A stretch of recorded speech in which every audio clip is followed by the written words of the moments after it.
What's going on, everybody? Welcome back to Talkin Sports with Jake. Hope you're all doing well. MLB Free Agency for you. We had a couple of minor signings. We have the Red Sox adding Adam Duvall, 1 year, $7 million deal. That's a pretty good signing for the Red Sox. You know, they probably could use another outfielder. You know, they signed the guy Matasaka Yoshida. His name, I might mispronounce his name. He's a superstar over in Japan. They bring him in. So they definitely did boost their outfield. They got the young kid Duran there. You got Verdugo there. Now you add Duvall. So Duvall probably, I would think is going to start probably in right field. Maybe put Verdugo in center, and then Yoshida in left. So Red Sox fill out their outfield with that. The Mets signed Tommy Pham, 1 year, $6 million. I think it was a decent signing for the Mets. They needed a fourth outfielder. Their fourth outfielder right now is probably like Jeff McNeil, who's their starting second baseman, of course. He's not even an outfielder. So I think it's a good move. Obviously, he had the thing where he punched Chuck Peterson in the face. Not the greatest behavior in the world. But supposedly, Tommy Pham has gotten the good rap as a good teammate and a good guy to have in your locker room.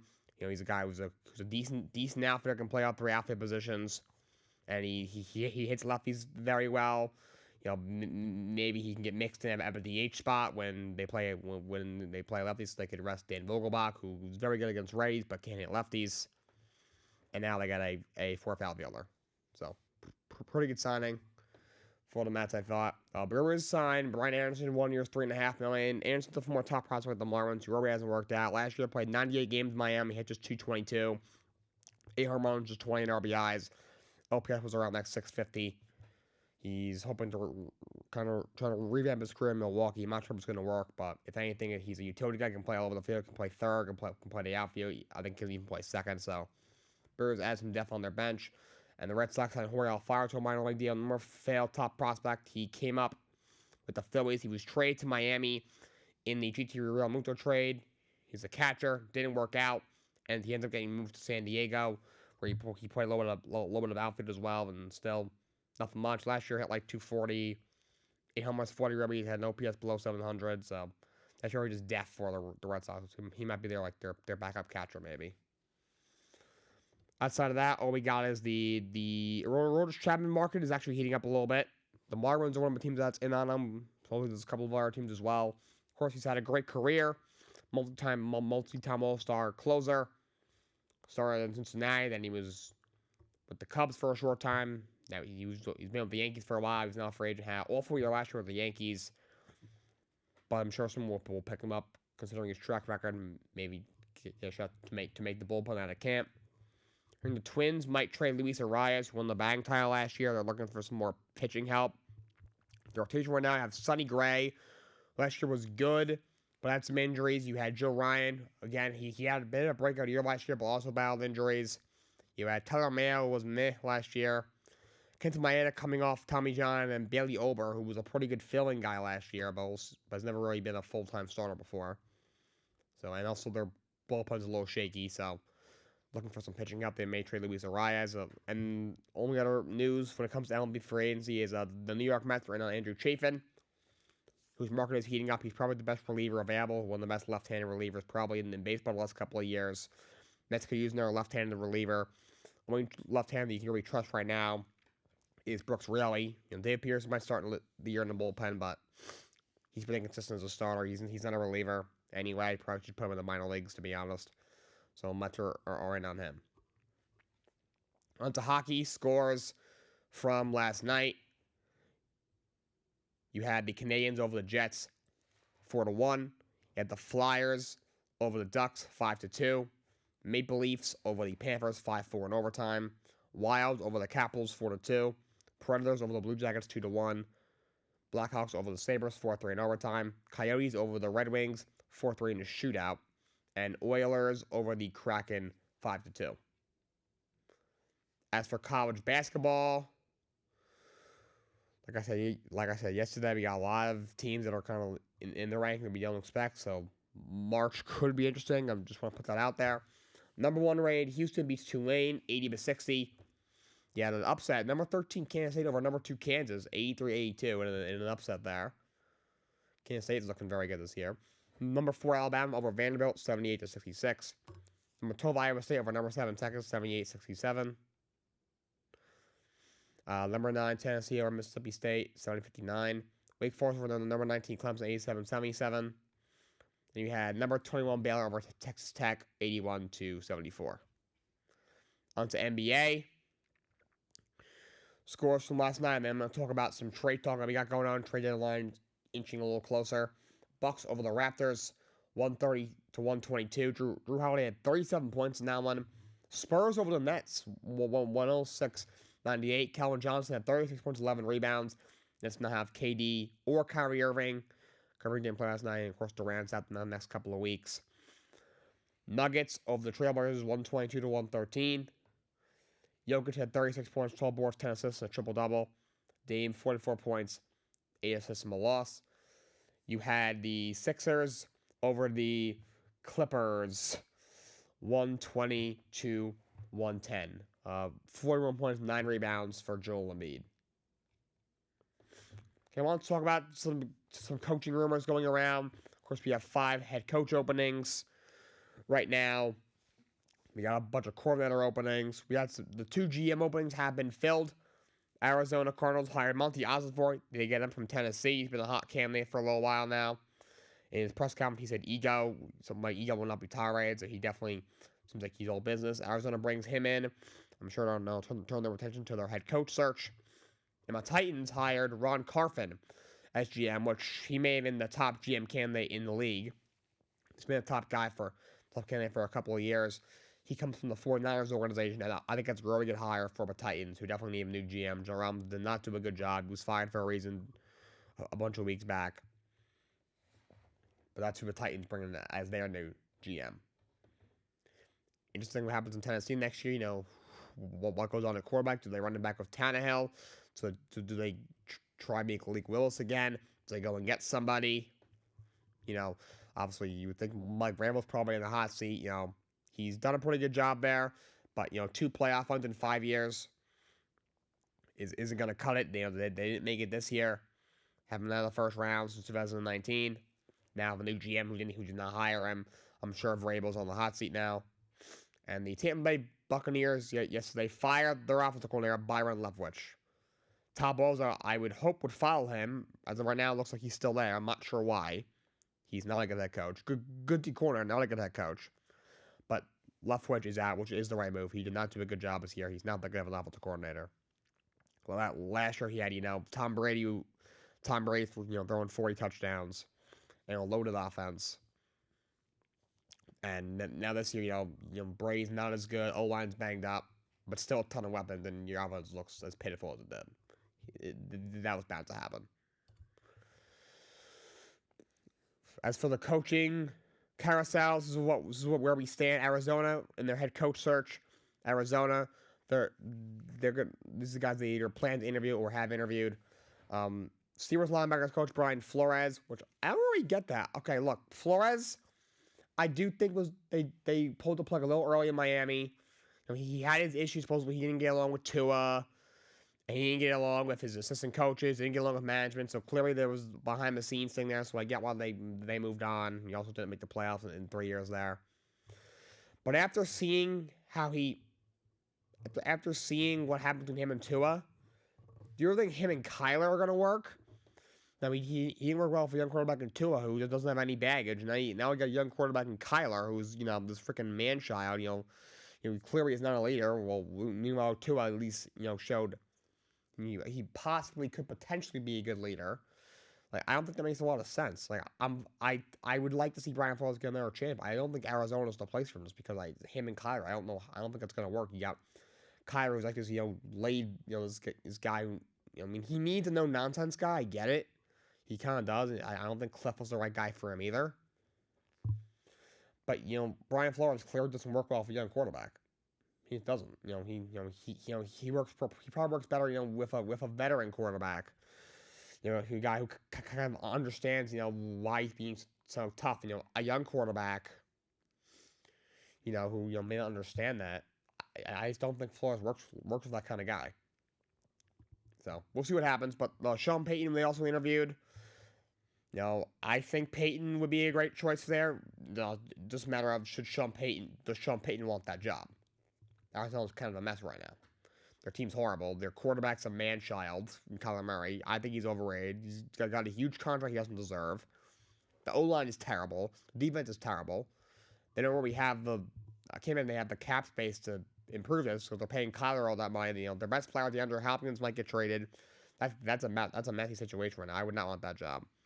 49ers D corner, DeMeco Ryans, who I think will make a great head coach. You got the Cardinals D corner, Vance Joseph is a candidate. I don't know why. He's not a good coach. Was a horrible head coach in Denver. Wasn't that even that good of a D coordinator, if you ask me? But he's a candidate. Former Colts head coach Frank Reich. It's a candidate. I'm sure if he hasn't got a head coach job, helping offensive coordinator, but he's a candidate. And then Broncos D coordinator is Giro Avero as well. Carolina's head coach search is very, very deep. They're looking at former Lions head coach Jim Caldwell, who I've been saying should get a second shot for many years now. Bills offensive coordinator Ken Dorsey, got the Broncos D coordinator Giro Avero. They were in a Lions offensive coordinator Ben Johnson, who they supposedly really liked, but he just decided to return to Detroit. You got Giants offensive coordinator Mike Kafka. He's that kind of, which I don't really get. I mean, the Giants, kudos to him for Giants offense being better. Daniel Jones has obviously looked a lot better this year, and considering they don't have a lot of healthy, their receiving core is not very good of all the injuries they've dealt with, but still their offense was I think 26th in the league. I do like Mike Kafka. He was quarterback coach in Kansas City before he went to the Giants. Maybe in a few years he could be a head coach, but I just don't think he's ready yet. Patriots linebackers coach Gerard Mayo. I don't trust any New England assistant. I could see him being a D coordinator or somewhere. I don't think he should be a head coach. Cowboys offensive coordinator Kellen Moore, they're looking at. I think Kellen Moore's a little overrated. First of all, I've seen this guy on TV. This guy looks like he's 13 years old. Is this guy really in his 30s? Pushing 40, I'd say. Guy's like he's 13 years old. I'm a player. I'm like, this guy walks in this is our coach. Looks like he should be in freaking 8th grade. And also, he does have a lot of talent in Dallas. So I don't know. I'm not a huge fan of him. Dallas loves him. We'll see. For more Saints head coach Sean Payton is a candidate in Carolina. No, I think that's not that bad of a job. I mean, if Carolina gets the quarterback, they got some young talent on the team. I mean, this team, especially if you trade away Christian McCaffrey, to even go 7-10 is honestly kind of impressive. So we'll see. Yeah, Frank Reich is a candidate in Carolina as well. DeMeco Ryans as well. Eagles offensive coordinator Shane Steichen is a candidate there, and Steve Wilkes, the interim coach, is a candidate, rightfully so. He did a good job. You got the Broncos head coach search. Jim Caldwell's a candidate there. They're considering promoting their D corner Giro Avero. They were considering Jim Harbaugh, the Michigan head coach. Of course, he's a big name, but Jim Harbaugh announced as well. He followed up the announcement by the Michigan president. He will be returning to Michigan. The Rams D coordinator Raheem Morris, who I heard Nick Valley is back with the Rams, but I heard he might make some staff changes. So I'm not sure if Morris will leave. He might just leave, maybe even from their D coordinator job somewhere else, even if he doesn't get a head coach job. Sean Payton appears to be the favorite over there, especially with the Chargers keeping Brandon Staley for now. A little bit more on that in a couple of minutes. Denver appears to be the favorite for Sean Payton, who Sean Payton has said that takes one of a mid to late first round pick. Not sure if Denver has that draft pick, but he said that the Broncos and Saints are on par with the compensation, so we'll see. Cowboys D corner Dan Quinn, they're looking at 49ers D corner DeMeco Ryans. This is an interesting one. Former Stanford head coach David Shaw, who recently retired from his post at Stanford, was there a long time, did a pretty good job there. They're kind of there in the Pac-12, was pretty good there. Before he went to Stanford, was an assistant coach of the NFL. So we shall see. The Houston Texans head coach search, you got Rams assistant head coach Thomas Brown, which is an interesting one. Broncos D coordinator Giro Avero. Eagles D coordinator Jonathan Gannon, who did a good job this year, I thought. They were looking at Ben Johnson, of course. He's now back in Detroit. Giants O coordinator Mike Kafka, that they're also looking at. They did interview Sean Payton. If I'm Sean Payton, I don't go anywhere near that job, but he's taking a look at it. And then 49ers D coordinator Matt Ryan's and Eagles O coordinator Shane Steichen. As for the Colts, they have a very deep group. Chiefs offensive coordinator Eric Bieniemy, who I'm surprised that he got more interviews. He's been a hot name for quite a few years. Hasn't been able to land the job. The NFL's gotten a lot of criticism, for their diversity with Eric Bieniemy not getting a job. Bieniemy is really the only team I've heard he's being linked to is Indy. He's a candidate over there. You got Broncos D coordinator Ajiro Rivera. Lions D coordinator Aaron Glenn is a candidate for that. That's interesting. I do think he's a future head coach. I'm not sure if he's ready now, but I think in a year or two will certainly be a head coach. They were also in on Ben Johnson, but he's back in Detroit. Giants offensive coordinator Mike Kafka as well. Giants D coordinator Wink Martindale, who's done interviews in the past. He was a hot candidate at one point in Baltimore. I think he got a head coach interview last year, or maybe a year or two prior. He did a really good job with the Giants defense. Don Wink Martindale. We'll see if he gets a head coach position. Rams D coordinator Raheem Morris. For some reason, Jeff Saturday is a candidate. I have no idea why. Eagles offensive coordinator Shane Steichen. Cowboys D coordinator Dan Quinn is also a candidate in Indy. Dan Quinn, I think, is overrated. I think he's a great D coordinator. He did a great job with the Seattle defense. He's done a good job in Dallas, but not a good head coach. He already proved it in Atlanta. Do not give him a second chance. And the Colts special teams coordinator Bubba Ventrone is a candidate to be promoted. Again, I don't know why. That does not make any sense to me. And now for the coordinator carousel. Falcons looking for a new defensive coordinator after Dean Pease retired. We're looking at the Panthers interim D coordinator Al Holcomb, who doesn't look like he's coming back. He's a candidate. Broncos D coordinator Ajiro Rivera, because of course Broncos making a coaching change, so he doesn't have a job right now. And former Broncos head coach Vic Fangio is a candidate. Fangio is a terrible head coach, but he's a really good D coordinator. He's a candidate over there. The Browns decide to hire Jim Schwartz as the D coordinator. I already announced that. The other candidate for Sean Desai, who's a defensive assistant in Seattle. He was once the D coordinator in Chicago. Brian Flores, Gerard Mayo, and then Eagles passing coordinator Denard Wilson. They also looked at. Patriots are looking for a new offensive coordinator. They just started their search. The Vikings receivers coach Keenan McCardle they interviewed. I mean, the Vikings got a great receiving core, so I've never really heard of the guy. I mean, I think if anybody with Justin Jefferson should do well. Justin Jefferson having 1,800 yards, that's probably more on JJ than on the coach. But we got the Jets. My New York Jets looking for a new offensive coordinator. They did interview Dolphins pass game coordinator Darrell Bevell, but he just announced he's going to stay in Miami. Former Colts offensive coordinator Marcus Brady, who I'm not a fan of. I'm not sure. He didn't even last a full year this year. He didn't have a great quarterback either. Matt Ryan's washed. I think just need a big name. He's not it. Patriots tight end coach Nick Caley, who appears to be a hot candidate for offensive coordinator, but I just don't trust these Patriots decisions. A lot of times don't work outside of New England. We'll see. The Eagles passing game coordinator Kevin Patullo, and then former Broncos head coach Nathaniel Hackett. With Hackett, look, I don't think he's as bad as offensive coordinator as he is a head coach. He's one of the worst head coaches probably ever. I don't think he's a good offensive coordinator either. He wasn't that good in Jacksonville. He had Blake Bortles, but still, he didn't wow me in Jacksonville. He had Aaron Rodgers in Green Bay. You put anybody with an MVP level Aaron Rodgers and any coach, and they'll look good. I don't love that one. Of the guys they've interviewed, Eagles pass game coordinator Kevin Patullo is probably the guy I would want as a Jeff fan. I think he's a rising assistant. He did a good job this year. There's been some speculation. Maybe Frank Reich, who's probably the biggest name out there for offensive coordinators for an offensive coordinator candidate if he hasn't got a head coach job. If Gary Kubiak is interested, I think he would be a great choice. We'll see what happens. So that's what they're working with right now. The Rams looking for a new offensive coordinator. McVay's looking to hire an offensive coordinator. They actually interviewed former Jets offensive coordinator Mike LaFleur, who they recently parted ways with. LaFleur, he's friend of course, he was on Kyle Shanahan's staff, and Shanahan and McVay are of course, friends. So I guess they have that kind of connection there. The Titans looking for new offensive coordinator after they fired Todd Downing, thankfully. They're actually interviewed Chiefs offensive coordinator Eric Bieniemy.